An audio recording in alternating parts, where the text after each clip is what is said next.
Bismillahirrahmanirrahim. Assalamualaikum warahmatullahi wabarakatuh.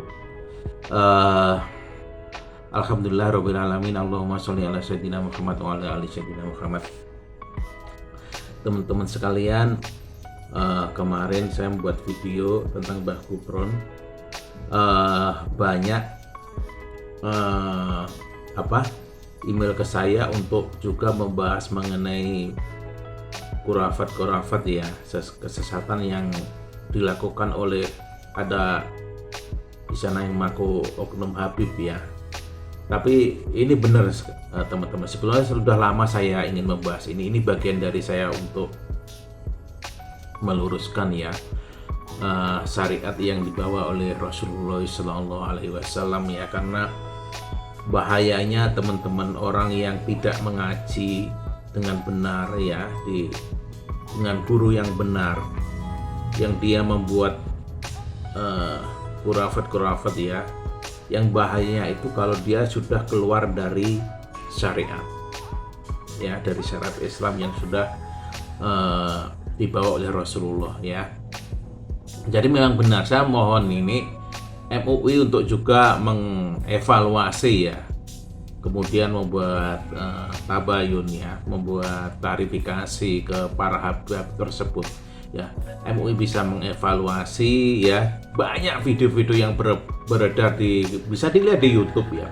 Yang paling fatal, saya ingin beberapa ya teman-teman, ingin mengutarakan beberapa pendapat para oknum habib tersebut ya. Yang pertama mengenai masalah kafa'ah ya, masalah pernikahan ini ya, sekufu ini. Jadi Habib ini bilang bahwa pribumi kita yang bukan Sayyid yang kalau menikahi Syarifah itu berarti berzina ya. Ini kesalahan yang sangat fatal sekali teman-teman ya. Kalau ini kalian pernah mengaji di pondok ya, kitab-kitab ya, jumhur ulama itu nggak pernah menyebutkan bahwa kafah ini bagian dari syarat sah akad pernikahan ya. Kalau kita mengaji tentang bab nikah ya, memang ada disebutkan kafa'ah. Tapi kafa'ah ini teman-teman, ini bukan menjadi syarat sah akad pernikahan ya. Ini yang harus dipahami, itu jumhur ulama. Memang ada beberapa pendapat, kayak saya setuju dengan Hasan Al-Basri ya, Sauri, yang para ulama kita yang dimaksud kafa'ah ini tentang kesolehan ya, tentang ilmu agama, tentang kezuhudan, itu saya sangat setuju sekali ya. Tapi kalau masalah lain ya, saya kira masih diperdebatkan ya, seperti kaya dan miskin, dan misalkan raden dan tidak raden, umur dan lain sebagainya, itu masih menjadi ini ya. Tapi saya setuju dengan pendapat Hasan Al-Basri bahwa yang dimaksud di sini adalah tentang kezuhudan, kesolehan, itu mungkin lebih bermakna ya daripada hal-hal yang duniawi teman-teman. Tapi kafah ini bukan menjadi syarat sah pernikahan ya, akad pernikahan. Karena gini teman-teman, ini bisa fatal teman-teman.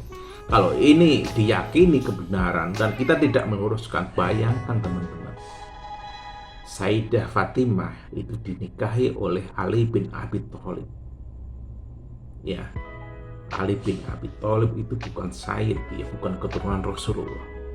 Berarti pernikahan Ali bin Abi Thalib sama Sayyidah Fatimah batal. Bayangkan, itu hal-hal yang sangat bodoh sekali. Jadi mengungkapkan sesuatu yang bukan dari syariat tapi berakibat fatal teman-teman.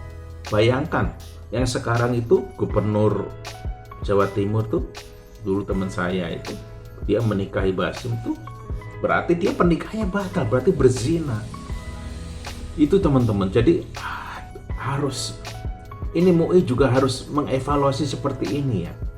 Hal-hal yang sangat konyol yang keluar ini benar-benar keluar dari syariat teman-teman. Karena bahaya, ini berzina ini dosa besar, hukumnya bahaya gitu loh ya. Yang kedua teman-teman, Anda bisa dilihat di YouTube ya, ini kurafat yang sangat, saya sendiri sampai miris mendengarnya.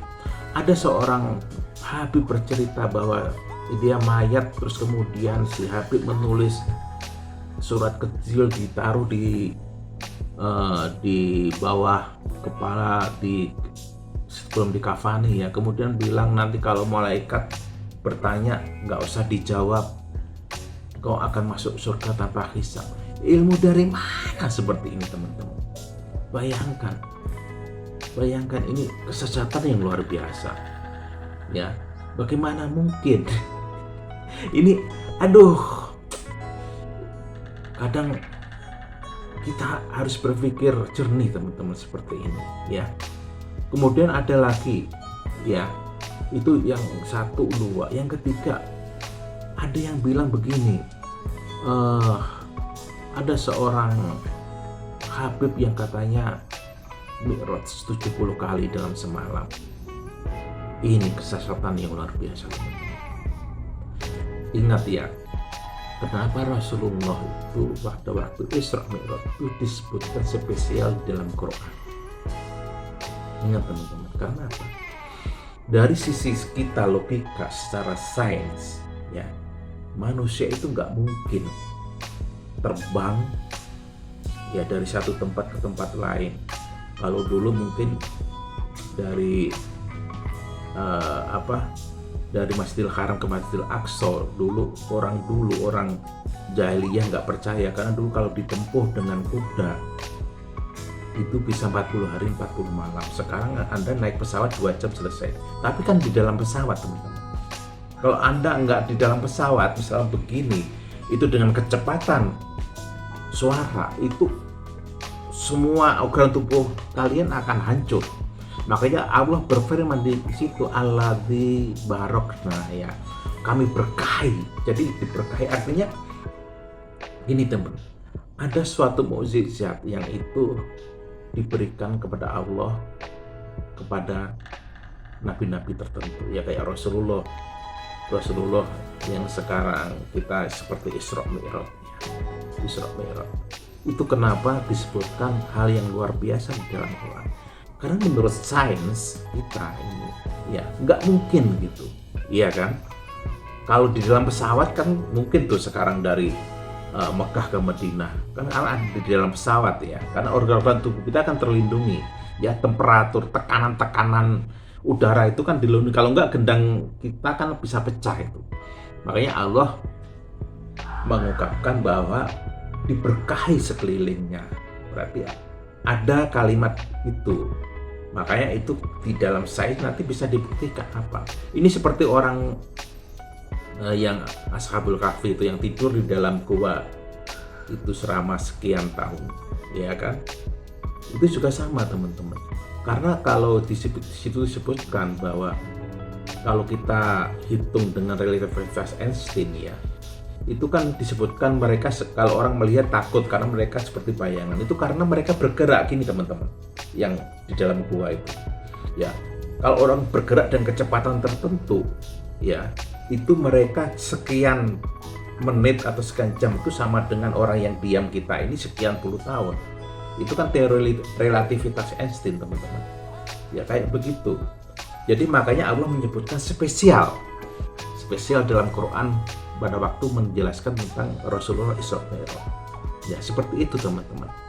Jadi kalau ada yang bilang bahwa nenek moyangnya ada itu Habib tertentu dia mi'raj 70 kali dalam semalam, ini jelas cerita khurafat teman-teman, cerita tahayul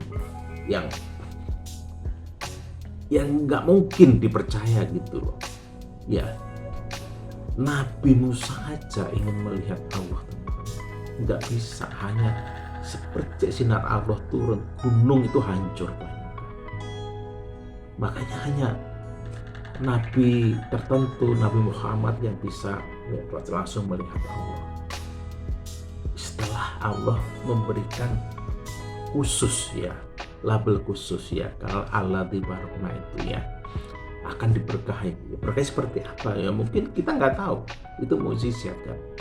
Jadi seperti itu teman-teman. Jadi kemudian Ada yang bilang lagi ini khurafat yang lainnya, yang saya kalau melihat, ya Allah, apa yang mengaku Oknum Habib ini waktu bicara mereka nggak takut pada waktu nanti kita berdiri di hadapan Allah dan akan mempertanggungjawabkan semua yang apa kita katakan. Bayangkan ada Habib yang bisa mematikan api neraka katanya. Ini kan khurafat yang luar biasa, teman-teman. Kalau mungkin ada yang memberi syafaat seperti Rasulullah, mungkin ya, karena dia kan tetap di dalam neraka, kemudian dikasih syafaat, kemudian Allah menerima syafaat ini, kemudian melalui syafaat ini kayak syafaat dari Rasulullah, kemudian orang tersebut bisa keluar dari neraka. Kan gitu, teman-teman. Tapi kan api neraka dipadamkan enggak? Itu kan yang ini Allah gitu loh, teman-teman. Ya itu makhluk Allah, masa ya Allah. Gini, teman-teman. Kalau kalian pernah mengaji dulu di pondok itu ya, kayak kita Taqwaul Akbar gitu ya, itu akan dijelaskan, kalian akan menangis, teman-teman. Kalian nggak akan berani berkata sembarangan masalah surga neraka, masalah kematian, karena itu luar biasa. Makanya ini usul saya ya, buat MUI juga MUI ya, supaya juga mengevaluasi itu para oknum Habib yang mengaku Habib itu yang membuat khurafat ini ya, yang bisa menyesatkan umat, karena ini berbahaya sekali ya.